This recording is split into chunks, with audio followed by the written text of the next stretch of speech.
Hello, and how are you today? I'm doing good. This is Kristen Wambach with Intentional Now podcast, and I am so glad that you are here. We are going to have a good time. I'm going to share some intimate details I have been sharing with you, kind of in between the lines of the different chapters of my book, The Unfinished Book. You can order that book on Amazon, Barnes& Noble, or you can order it directly from me at KristenWambach.com. Now, before we get too busy and dig up too many good questions, I invite you to go ahead and follow the podcast, because what that does is every time I make a new episode, you get an email ding, and there it is. That is so easy to do, right? So make sure you follow me, and here we go. We're going to get started. Okay. So in chapter 4, it's called Getting Permission. Boy, that is open-ended, isn't it? And the subtitle that I wrote was, It is often easier to ask for forgiveness than to ask for permission. Yeah, that's kind of like you're in between a rock and a hard place. Yet the rock is squeezing you closer to the hard place. But what are you doing in the hard place in the first place, right? What am I doing there? What am I doing between that rock and that wall? Well, I learned how to ask those questions. So let me say that quote again. The quote is from Grace Hopper. It is often easier to ask for forgiveness than to ask for permission. So brings another question to mind. If I'm asking forgiveness, what am I asking forgiveness for? That means I'm taking responsibility for something that's transpired between you and I, correct? Okay.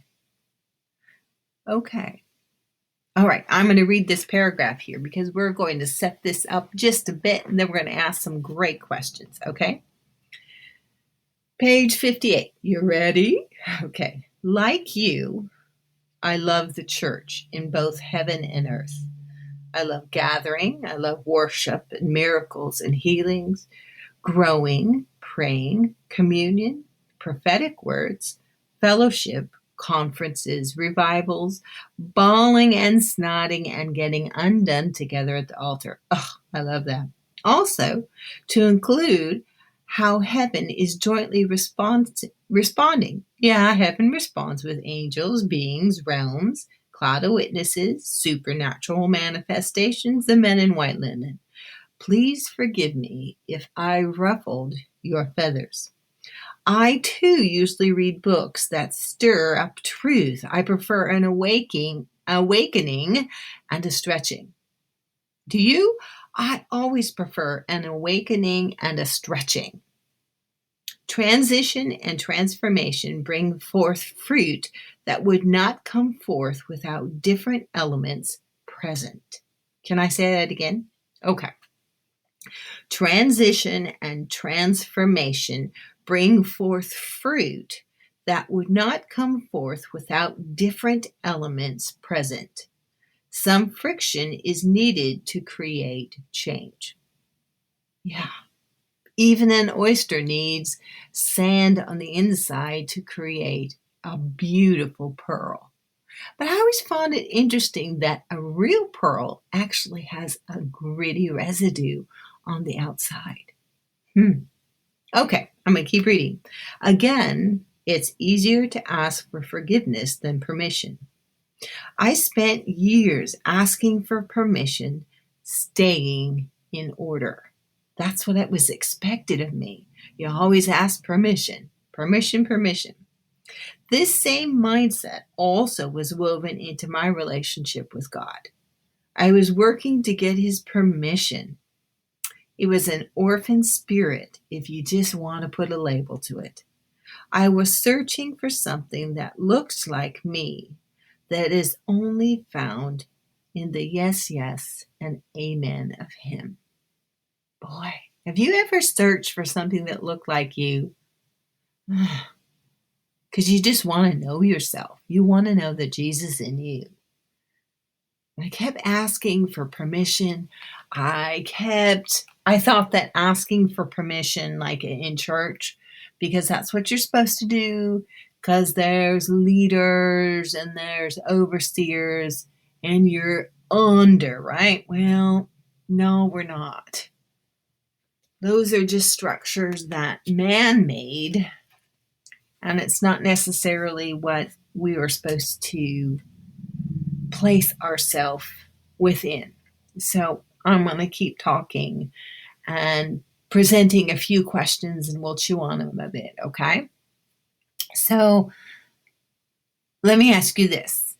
Since our permissions to actually get to know Jesus in us, the yes, yes, and amen in him, because he agrees with who we are because he made us, right?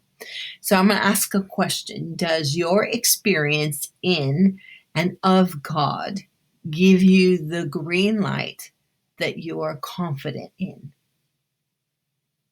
Are you confident in who God is in you? And you've experienced that.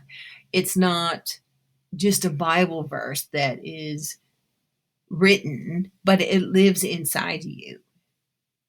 He speaks inside of you, and you're okay with that. You have experience with it. You're confident in what he says to you, why he says this to you, what you say to him, and why you say in your conversation to him. So I looked for permission within the structure of the church, and I was disappointed. Yeah. So I'm going to ask another question. So how can someone or a thing give permission when they haven't experienced the authority given? Yeah. So that's where I had to learn it. So I was asking and expecting permission, and yet what I was expecting permission in or through or from, they didn't have the ability to give it. So here, again, I placed myself in between a rock and a hard place, a rock and a wall. I placed myself there, and I wanted a certain outcome, but they couldn't give it to me. And so I thought asking permission would get me to that destination, but it didn't. So I questioned it. I did. I questioned it. I looked for that permission. So I'm going to remind you again of kind of how I framed up the podcast: an engaging workshop discussion on change, purpose, and redefining what we say yes to. I ask myself this all the time. If not every day, I say, Kristen, what are you saying yes to? And then does that yes, whether maybe it's your emotions, how I'm feeling for the day, even what might be popping in my focus. And does that yes, does that step in the footstep leading me to my future? And if it doesn't, then I have to change it. I have to change what I said yes to, or what is asking me for a yes. I have to change that. So I'm the one who is sole responsible for governing where my footsteps go and governing that my footsteps lead me to my future. And okay, so I'd hear a question. You might say, well, I don't know my future. Then you need to go back and find out your yes with Jesus, because he'll show you your future. Okay? So then I ask myself again, does my yes agree with my core values? Or are my core values, are they challenged? So my core value, loving God and being loved by God. And the second one is sometimes more difficult. It's easy to love God, right? It's more challenging to be loved by God. That means I have to receive it. And in receiving it, I have to change me, because maybe I have put God between a rock and a hard place, right? In my mindsets, in my thoughts, even in my yeses. So I have to change to receive. I have to change to listen to how he talks to me.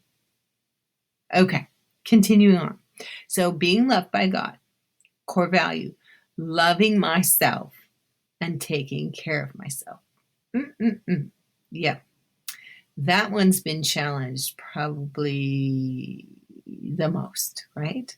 Because I mean, you wife, mother, a bajillion children, and then yeah, so you get so busy taking care of other people that you don't take care of yourself. Guilty. So I had to ask for forgiveness for myself, to myself. Yeah. So that goes back to our quote today. It's easier to ask for forgiveness than it is to ask for permission. Well, I had to forgive myself and then give myself permission to take care of myself. Yes. Because how can I take care of anybody else if I don't first take care of me? Yeah, it's like I have to put a deposit in the bank first before I can ever agree to a withdrawal, right? That was a good word. Okay, so loving myself, taking care of myself, I have to give permission. Then I have the ability to love others, take care of others, but I'm going to put a parenthesis around that because when I take care of others, it has to go along with those footsteps leading to my future. So, our taking care are, well, in my choices to take care of others, is that in direct association with the mandates or the assignments that God has authorized me to fulfill. So I'll put that in an area of, do I have a covenant with the people that I've chosen to care for? So family, that's a covenant. It's a covenant by blood. It can be a covenant by marriage. Friends, it's a choice to love each other. And so that comes in my category as a love covenant. So I can partner and care for them in direct association with the mandates or the assignments that Jesus has given me. Okay? So I ask myself this question: does my yes have focus? Considering I'm a focus queen, does it have focus? And then what are the feelings or emotions that present themselves from that focus? Ooh, doggy. Yeah. So sometimes my feelings or my emotions will definitely get triggered from the focus. And so I have to go back and I have to look at the focus. What is in front of my eyes, in the environment, the atmosphere around me, and did I give that permission? Yeah, see, when you come back to asking for permission, I get permission for things as well. And I need to change that permission level many times, right? Okay. So, does my yes, the things that I agree with, and sometimes those agreements are kind of unknown, scary, but yeah, it's kind of like we allow things and we didn't really say yes, or people in our sphere. I won't say sphere of influence because sometimes it's a sphere, not severe. Well, then again, maybe that's a good little word trip over, right? So, sphere, meaning I have choice over the influences, and maybe some aren't supposed to be influencing me, or maybe some of my stuff is not supposed to be influencing another. So it's a good thing for me to come back and check my core values and ask myself, what am I saying yes to here? And if it brings forth joy and happiness and fulfillment in myself, then my feet are confident where they're stepping. But if it brings fear, then I need to go back and I need to talk to Jesus and say, okay, I feel this. Can we have a conversation about why I'm fearful here? And he always does. He always tells me when I'm being afraid. So my focus might be correct, but there might be some belief systems and mindsets that need to be altered. Okay? So I ask my question, do I need to change my yes? Mm-hmm. Am I asking for permission from structures, organizations, or people? And is that permission something that I want to give? I mean, when you ask for somebody for permission, I'm doing the asking. So it's like I'm opening the door and giving them authority to respond. Always a really good question, right? Mm-hmm. Yeah.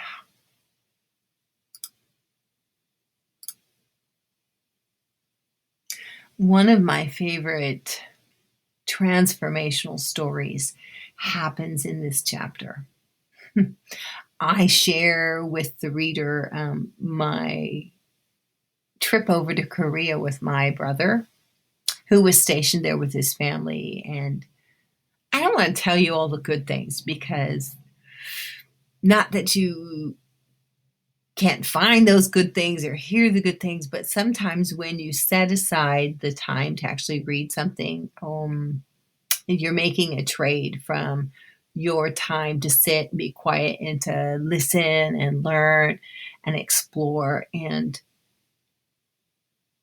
But yeah, this was my very first time out of the country, traveling internationally, and God did something just amazing. And then he basically used my own questions. Later on, a few months later down the road, he asked me, what did I want to say yes to? Mm-hmm. That's why I got to be so good at asking myself, is because God has asked me so many times, right?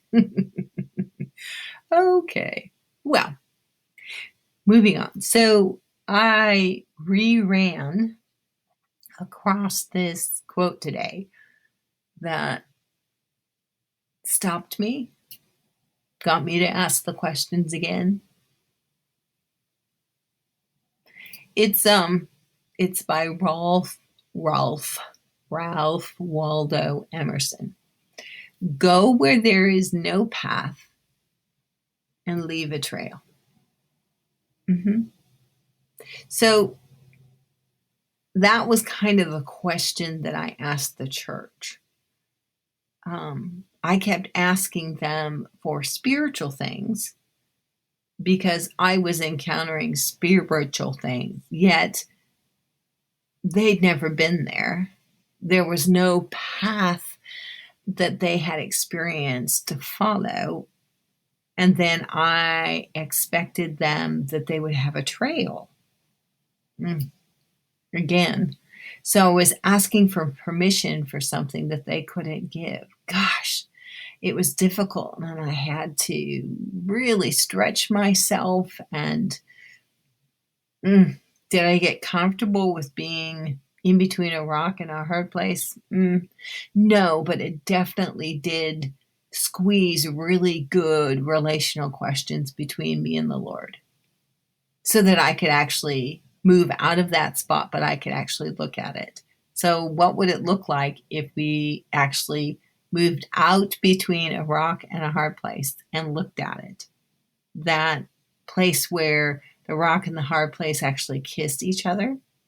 Ooh, yeah, they do. They kiss each other. And I have put myself in that place, that kissing place. And again, because there was pressure and friction, it did make a pearl. And that's what I learned when I stepped outside and looked at that kissing place between the rock and the hard place. That I learned by that pressure um, or friction, it caused me to change. It caused me to question. Um, it caused me to ask such good questions from Jesus that he extended my belief system. And so when I say the word kiss between a rock and a hard place, that was a really good place to be. Because had I not put myself in that place or been ushered to that place, yeah, sometimes we don't put ourselves, sometimes we allow other people to put us there, or choices and decisions. But we have to realize that that friction is kissing us to change. That friction is trying to get us to change the path, even though we don't necessarily see the path. That friction is trying to get us to change a path, change the direction, make a different decision. And when we do that and we have a relationship with others, then we begin to leave a trail. And see, I can talk about it with you now because there's a trail. So I wrote the book because there's a trail. My stories of transformation and friction kissed me in such a way that I can express the trail and I can look what happened when I was in that rock in a hard place. And I learned how to remove myself from it. So I just invite you, go read, go read about my trip to Korea and go read about, I'll give you a secret. It's called the varmint code. You know what a varmint is? It's kind of a slang term for a rodent or a critter or a varmint. Probably anything that you could run over on the road would be a varmint, right? So you just have to go read it. And then what God brought through me in that place of friction, in that kiss of a rock in a hard place, which now that I'm talking about it, it's interesting that that is become the highlight today of today's podcast. Between a rock and a hard place. Something to think about, huh? I wanted to share with you, well, maybe I should wait.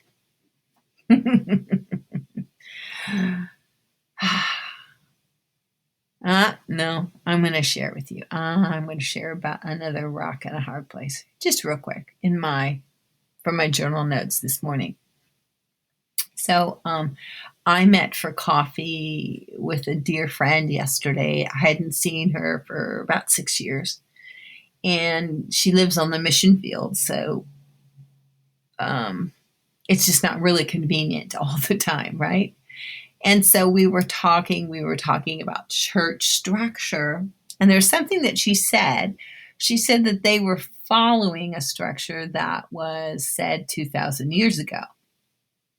And I understood what was being conveyed, and I went, And so this morning I thought, well, I'm going to go have a relook, because she was obviously talking about a mandate spoken by Jesus that we all know as the Great Commission.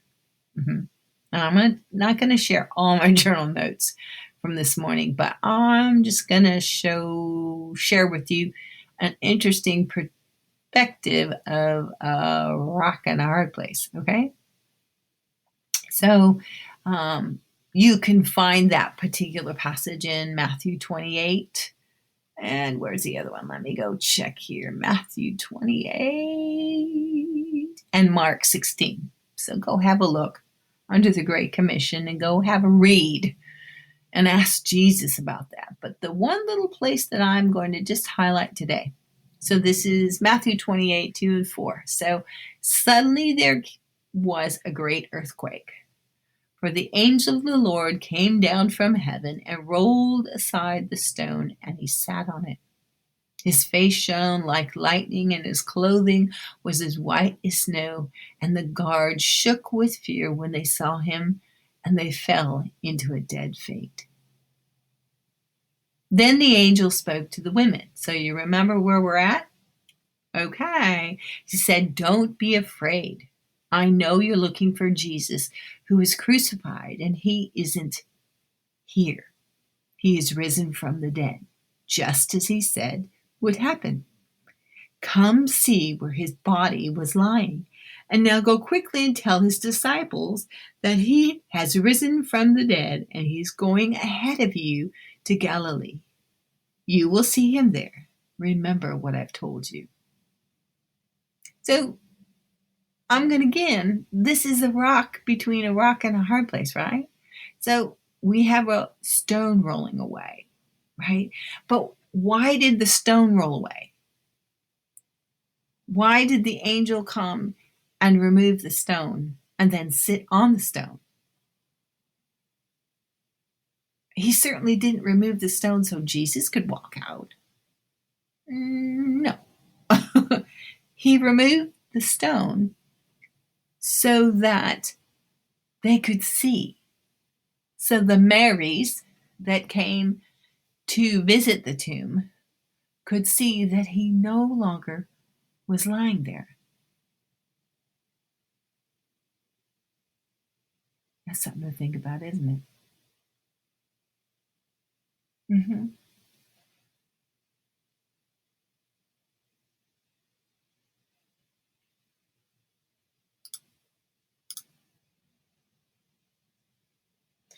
And what else did the angel do? He gave them a message, right? So he moved the rock from the hard place, from things that were dead, right? Jesus wasn't dead anymore. He wasn't in there.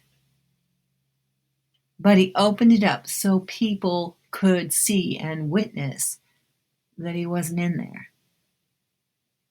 So that friction or that kiss between a rock and a hard place, that's what produced the pearl.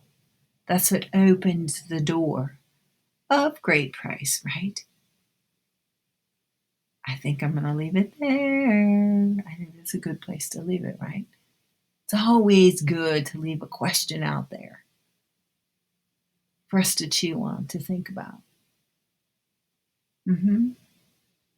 What they discovered, what was opened up. Exciting. What was given permission? Yeah. What they get invited to. Okay. I think that's enough questions for today, right? Yeah. What do we give permission to? Beings that rock. That kiss in between. Standing back and seeing what friction, what is it producing? Is it producing strife or fear? Or is it producing the transformation that Jesus wants within us? Or in the season that we're in? This was definitely a question on a question podcast. And I'll listen to it. Thank you. I can hear the wheels turning because they're turning for me as well. You have an absolutely marvelous day. Thank you for spending this time with me. Don't forget to follow so we can find each other real easy for the next episode. I encourage you to go pick up one of my books, The Unfinished Book. Gosh, it's good stuff. Good stuff. Thank you again. I'll talk to you later soon. Okay? Or sooner than later. I don't know. Sometimes I come back pretty quick because all of a sudden the questions that I put out there, all of a sudden the answers are present. And I just went, I've got to go talk to you and share the answers. And you can do the same, right? All right. We'll catch up real soon. Bye.